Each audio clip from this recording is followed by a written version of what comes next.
क्या आपको पता है कि ओपन एआई पहले एक एनजीओ की तरह एक नॉन प्रॉफिट ऑर्गेनाइजेशन थी, मगर अब तो ऐसा लग रहा है कि वो बस एक बिग टेक कंपनी बन जाएगी। सारी बड़ी कंपनीज जैसे कि गूगल, सैमसंग और एप्पल ने या तो चैट जीपीटी जैसा प्लेटफॉर्म बना दिया है या तो वो उसे बनाना चाहते हैं।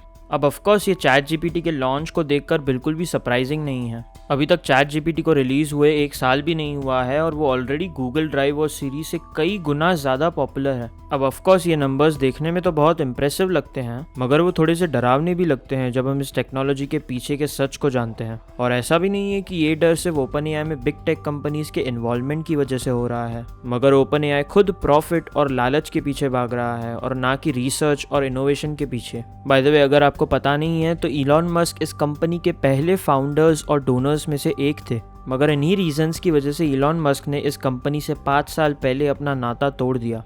उन्होंने जाते समय ये बोला कि वो इस बात से बिल्कुल भी अग्री नहीं करते हैं कि ये फर्म क्या करना चाह रहा है। अभी रिसेंटली उन्होंने इस चीज़ को वापस बोलते हुए ये कहा कि ओपन एआई का विजन ही ये था कि वो एक गूगल का non profit open source competition बनाए, मगर आज ओपन एआई एक closed source maximum profit company बन चुकी है जिसे इफेक्टिवली माइक्रोसॉफ्ट ही कंट्रोल कर रहा है। मगर फिर भी जनरल पब्लिक ओपन एआई को सपोर्ट कर रही है क्योंकि उन्हें इन सब बातों से बिल्कुल भी फर्क नहीं पड़ता है, क्योंकि चैट जीपीटी की वजह से लोग अपना स्कूल का एसे या गूगल के लेवल का कोड एकदम आसानी से लिख लेते हैं। अब कुछ ही समय में एआई बेस्ड सर्च एक लग्जरी से लेकर एक नेसेसिटी में तब्दील हो जाएगा, जिससे इन बड़ी कंपनीज को हमारे ऊपर और भी ज़्यादा कंट्रोल आ जाएगा। और ये चीज़ें और भी टेंशन वाली हो जाती है जब हम ये सुनते हैं कि इलॉन मस्क की न्यूरालिंक जैसी कंपनीज अपने एआई पावर्ड चिप्स को डायरेक्टली हमारे ब्रेन में घुसाना चाहती है। अब एक्चुअली में ऐसा हुआ क्या जिसकी वजह से ओपन एआई एक open source non profit company से एक Microsoft controlled for profit company में बदल गई? ओपन एआई की शुरुआत बहुत अच्छे इंटेंशंस के साथ हुई थी और मिड 2010s में उनके पास बिल्कुल भी कंपटीशन नहीं था। ज़्यादा से ज़्यादा भी एआई की वजह से सिर्फ हमें वॉइस असिस्टेंट्स मिल सकते थे जो कि बेसिक क्वेश्चंस भी ठीक से आंसर नहीं कर पाते थे। मगर कुछ इन्फ्लुएंशियल लोगों को ये चीज़ चेंज करनी थी। उन्हें एक प्लेटफॉर्म बनाना था जो कि एआई के रिसर्च और डेवलपमेंट पर फोकस करे, और उन्हें ये भी चाहिए था कि ये प्लेटफॉर्म बिल्कुल भी पैसे के पीछे नहीं भागे। मज़े की बात तो ये है कि जिन्होंने भी ये प्लेटफॉर्म शुरू किया था वो सब ऑलरेडी बहुत अमीर थे, जैसे कि इलॉन मस्क, पेपाल के फाउंडर पीटर थिल और रीड हॉफमैन। कुछ कंपनीज भी इन्वॉल्व थी जैसे कि अमेजॉन वेब सर्विसेज, इंडिया से इन्फोसिस और वाई कॉम्बिनेटर रिसर्च। मगर एट द सेम टाइम ऐसे लग रहा था कि ये लोगों का और कंपनियों का बहुत अमीर होना एक्चुअल में एक अच्छी चीज़ है। एक तो ये बात थी कि उनके इतने ज़्यादा पैसों की वजह से ऐसा लग रहा था कि उन्हें और पैसों की लालच नहीं होगी, और दूसरी बात ये थी कि वो ओपन एआई और इस रिसर्च को वेल फंडेड रख पाएंगे और वायबल भी। अब हम ये तो कंफर्म कर सकते हैं कि सेकंड पॉइंट सही था। इस कंपनी को ही $1 बिलियन की फंडिंग के साथ शुरू किया गया था, और ओपन एआई खुद कहता है कि इसके बाद तो उन्होंने ज़्यादा फंडिंग को एक्सपेक्ट नहीं किया था, मगर चीज़ों को हाथ से बाहर जाने में बिल्कुल भी समय नहीं लगा। तब से अब तक ओपन एआई ने $12.3 बिलियन की फंडिंग उठा ली है। इस चीज़ को पर्सपेक्टिव में लाने के लिए मैं आपको एक एग्जांपल देकर बताता हूँ। जितनी फंडिंग ओपन एआई ने उठाई है उतना तो डोमिनोज पिज़्ज़ा का मार्केट कैप है। ओपन एआई के पहले कुछ तकलीफ़ों में से एक था सही टैलेंट को हायर करना। इलॉन मस्क ने शुरू से ही अपनी टेस्ला और स्पेसएक्स जैसी कंपनीज के लिए अच्छे इंजीनियर्स की मदद ली थी जो कि पैशनेट थे, और ये इंजीनियर्स ने इन कंपनी को पैशन की वजह से ज्वाइन किया था और ना कि पैसे के लिए। मगर इलॉन इन टैक्टिक्स को ओपन एआई के लिए नहीं यूज़ कर पाए। बात यह है कि जब रॉकेट्स और स्पेस की बात होती है तब इंजीनियर्स के पास इतना ऑप्शन नहीं होता है। या तो वो नासा ज्वाइन कर सकते हैं या कुछ डिफेंस कॉन्ट्रैक्टर्स को, और या तो स्पेसएक्स को। तो उन्हें स्पेसएक्स में ज्वाइन करने के लिए कन्विंस करना इतना भी डिफ़िकल्ट नहीं था। मगर एआई के फील्ड में तो इंजीनियर्स के पास भरपूर ऑप्शंस थे और वो कोई भी बिग टेक कंपनी को ज्वाइन कर सकते थे, तो वो इतने एक्साइटेड नहीं थे एक नॉन प्रॉफिट कंपनी को ज्वाइन करने के लिए। एक्चुअली में तो चीज़ें एकदम उल्टी थी। भले ही ओपन एआई के इंटेंशंस बहुत अच्छे थे, मगर ऐसा नहीं था कि वो सबसे कूल प्रोजेक्ट में से एक है। तो इन इंजीनियर्स के पास बिल्कुल भी मजबूरी नहीं थी कि वो एक ओपन एआई जैसी नॉन प्रॉफिट ऑर्गेनाइजेशन में कम पैसों पर काम करें। उल्टा ओपन एआई को गूगल, अमेजॉन और एप्पल जैसी कंपनी से ज़्यादा पैसे देने पड़ रहे थे, जैसे कि इंजीनियर्स रिस्क लेकर अपनी स्टेबिलिटी और सेफ्टी को छोड़कर इस कंपनी को ज्वाइन करें। और ये बोलने में तो बहुत आसान था, मगर करने में बहुत मुश्किल। एक मेन रीज़न जिसकी वजह से ये बिग टेक कंपनीज अपने एम्प्लॉयज़ को बहुत बड़े पैकेजेस दे पाती है वो है कि उसमें एक बड़ा सा पार्ट अपने कंपनी के शेयर्स का भी रहता है। मगर OpenAI के शेयर्स वो तो यूजलेस थे, क्योंकि OpenAI एक नॉन प्रॉफिट कंपनी थी। तो OpenAI को नेटफ्लिक्स की तरह ही सारी कैश में कंपनसेशन देनी पड़ी, जिसकी वजह से उनकी फंडिंग बहुत जल्दी कम हो रही थी। और मैं सिर्फ 2 लाख या 3 लाख डॉलर की सैलरीज की बात नहीं कर रहा हूँ, बल्कि 9 लाख डॉलर पर सॉफ्टवेयर इंजीनियर की बात कर रहा हूँ, यानी कि हर साल के ऑलमोस्ट 7.5 करोड़ रुपए। इस रेट पर तो उन्हें सिर्फ 100 लोगों को हायर करने के बाद भी लिटरली हर साल 750 करोड़ रुपए देने पड़ेंगे। इस पॉइंट पर आते आते तो OpenAI एक फुल ऑन चैरिटी बन चुका था और उन्हें लगा कि उन्हें जल्दी ही कुछ करना पड़ेगा। और ऐसा नहीं था कि सिर्फ सैलरीज की वजह से OpenAI को बहुत तकलीफ हो रही थी, मगर टर्न्स आउट कि AI रिसर्च इन जनरल बहुत ज़्यादा एक्सपेंसिव है। अब ऑफकोर्स OpenAI को ये सबसे पहले रियलाइज़ करना पड़ा, क्योंकि वो सबसे आगे थे इस रेस में। उनके पहले प्रोजेक्ट का नाम था OpenAI Gym, जो कि रिलेटिवली काफ़ी बेसिक था। उन्होंने बेसिकली दुनिया भर के AI एंथुजियास्ट के लिए एक कम्पीट करने का प्लेग्राउंड बनाया था।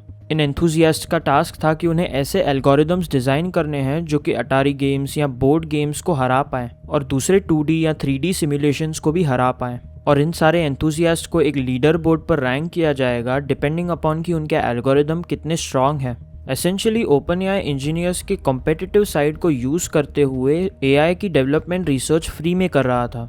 उनका दूसरा प्रोजेक्ट, जिसका नाम था यूनिवर्स, वो भी सेम ही आइडिया पर रिलाय कर रहा था। उन्होंने खुद AI डेवलप करने के बजाय OpenAI ने एक ऐसा प्लेटफॉर्म बनाया जिसकी मदद से जो भी इंसान जिसे एक एडवांस कोडिंग की नॉलेज हो, वो खुद ही ज़्यादा पॉपुलर गेम्स या वेबसाइट्स पर एल्गोरिदम्स की टेस्टिंग कर पाए। मगर वो हमेशा के लिए दूसरों पर रिलाय नहीं कर सकते थे। इवेंचुअली उनको अपने खुद के AI की डेवलपमेंट को स्टार्ट करना पड़ा, मगर इसकी वजह से शुरुआत में ही उन्हें बहुत ज़्यादा खर्चों को झेलना पड़ा। देखो, बात यह है कि आप एक AI को ट्रेन कैसे करोगे? इसका जवाब है बहुत ज़्यादा अमाउंट ऑफ पॉसिबिलिटीज़ और आउटकम्स को प्रोसेस करना, जिसकी वजह से बहुत बड़ा इंफ्रास्ट्रक्चर लगता है। फॉर एग्जाम्पल, आप OpenAI की Dota 2 बॉट को ही देख लो। इस बॉट को ट्रेन करने के लिए OpenAI को इस बॉट को खुद ही से ही गेम खिलवानी पड़ी, वो भी सिम्युलेटेड 10,000 सालों तक। अब इतने ज़्यादा सालों को सिम्युलेट करने के लिए OpenAI को 256 NVIDIA के GPU यूज़ करने पड़े, 1,28,000 CPU कोर्स यूज़ करने पड़े, जो कि आयरॉनिकली उन्होंने गूगल से ही भाड़े पर लिए थे। मगर इन सब चीज़ों के बावजूद वो हर दिन 180 सालों के गेम प्ले को सिम्युलेट कर पा रहे थे। इसका मतलब ये बॉट की सिर्फ इनिशियल ट्रेनिंग कंप्लीट करने के लिए उन्हें ये सेटअप 56 दिनों तक चलाना पड़ा। अब इस रेट पे आई डोंट थिंक आपको ये सुन के सरप्राइजिंग लगेगा कि OpenAI का 2017 का cloud computing expense literally $7.9 million था। दिन भर दिन ये क्लियर होते जा रहा था कि ये नॉन प्रॉफिट वाली चीज़ ज़्यादा समय तक नहीं टिक पाएगी। कंपनी के अंदर वाले लोग भी ये बोलने लग रहे थे कि OpenAI को एक फॉर प्रॉफिट कंपनी बन जाना चाहिए। सब लोग ये सोच रहे थे कि फॉर प्रॉफिट होने के बावजूद भी हम इंसानियत के लिए काफ़ी कुछ अच्छा कर सकते हैं, राइट? वो लोग अच्छाई के पाथ पर चलकर सारे फाइनेंशियल बेनिफिट्स भी उठा सकते हैं जो कि बिजनेस की दुनिया या वेंचर कैपिटल की दुनिया में मिलते हैं। अब ये सुनने में तो बहुत अच्छा लगता है, मगर इलॉन मस्क को पता था कि ये होना बहुत मुश्किल है। जैसे ही वो प्रॉफिट का इंसेंटिव इंट्रोड्यूस हुआ, ये पूरी कंपनी बस एक सोललेस ऑर्गेनाइजेशन बन चुकी थी। इलॉन के पास अपने पोर्टफोलियो में ऑलरेडी काफ़ी प्रॉफिट वाली AI कंपनीज थी। OpenAI को एक अलग चीज़ के लिए बनाया गया था, मगर अब वो भी सेम ही चीज़ बन चुकी थी। तो इसीलिए इलॉन ने डिसाइड किया कि अब इसे छोड़ने का टाइम आ चुका है। इलॉन के जाने के कुछ ही टाइम बाद OpenAI ने कम्प्लीटली एक फॉर प्रॉफिट कंपनी में ट्रांजिशन कर लिया। लेकिन क्या आपको पता है कि OpenAI टेक्निकली एक फुल्ली फॉर प्रॉफिट कंपनी नहीं है, मगर असल में वो एक कैप्ड फॉर प्रॉफिट कंपनी है। कैप्ड प्रॉफिट का मतलब बेसिकली ये होता है कि कोई भी इन्वेस्टर 100 गुना से ज़्यादा पैसे नहीं कमा पाएगा। तो इसका मतलब इसकी कुछ ज़्यादा मीनिंग नहीं है। लेट्स से आपने एप्पल में तभी इन्वेस्ट किया होता जब उन्होंने 2007 में आईफोन को लॉन्च किया, तभी भी उसे पीक पर बेचने के बाद आप सिर्फ 40 गुना कमा पाते। तो ऑफकोर्स इन्वेस्टर्स को OpenAI के प्रॉफिट कैप के बारे में टेंशन लेने की बिल्कुल भी ज़रूरत नहीं है। जैसे ही OpenAI एक फॉर प्रॉफिट कंपनी बनी, उसमें माइक्रोसॉफ्ट की इन्वॉल्वमेंट हो गई। माइक्रोसॉफ्ट ने इनिशियली OpenAI में 2019 में $1 बिलियन की इन्वेस्टमेंट की, मगर अगर उन्हें फॉर प्रॉफिट कंपनी बनना था तो उन्हें एक काम का प्रोडक्ट चाहिए था, जिसकी वजह से उनकी नज़र उनके ओल्ड रिसर्च पेपर्स पर पड़ी। और उस रिसर्च पेपर का नाम था improving language understanding by generative pre training, यानी कि GPT।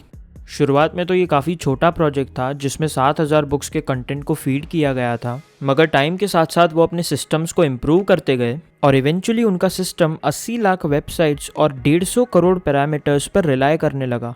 ये तो असल में कई सालों पहले की बात है और आपको शायद से इसीलिए नहीं पता क्योंकि OpenAI ने GPT को पब्लिक में रिलीज नहीं किया था। उन्हें ऐसे लग रहा था कि उनके सिस्टम को आसानी से बुरी चीज़ों के लिए यूज़ किया जा सकता है, जैसे कि स्कैम ईमेल्स लिखना या फेक न्यूज़ जनरेट करना। मगर जैसे ही माइक्रोसॉफ्ट की इन्वॉल्वमेंट हुई, ये सारी चिंताएं जल्दी ही दूर हो गई।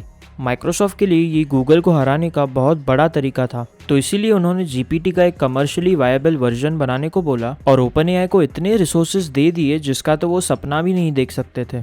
उन्होंने उन्हें एक सुपर कंप्यूटर का एक्सेस दिया जिसके पास 2,85,000 CPU कोर्स थे और 10,000 GPUs थे और ये दुनिया का 5वां सबसे पावरफुल कंप्यूटर था। ऐसे कंप्यूटर्स का एक्सेस सिर्फ पैसे देकर नहीं मिलता है। इस चीज़ के लिए आपके पास बड़ी बड़ी कंपनीज का सपोर्ट होना चाहिए, जैसे कि माइक्रोसॉफ्ट OpenAI के साइड था।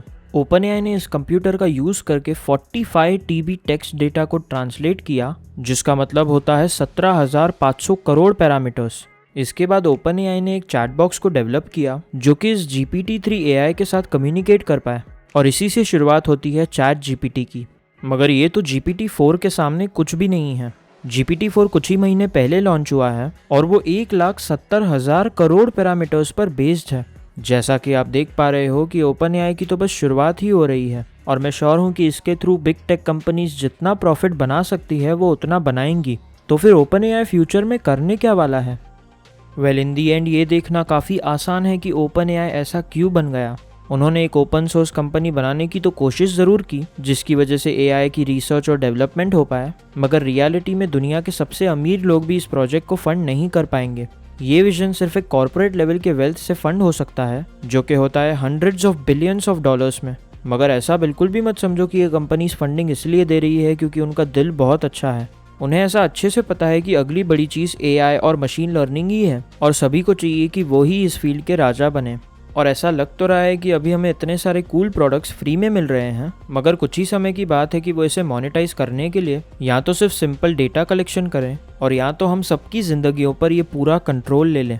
जो भी हो, ऐसा डेफिनेटली हो सकता है कि हमें कुछ ही समय में OpenAI फेसबुक की तरह विलन बनते हुए दिखे। बट हाँ, ये सिर्फ मेरा ओपिनियन है। क्या आप AI के फ्यूचर के लिए एक्साइटेड हो या डरे हुए हो? हमें कमेंट्स में बताइए। और हाँ, इस वीडियो में रखते हैं 25 लाइक्स का टारगेट, तो जल्दी से जल्दी वो लाइक और सब्सक्राइब का बटन दबा दो। But until then, I am Harsh और मिलते हैं नेक्स्ट वीडियो में।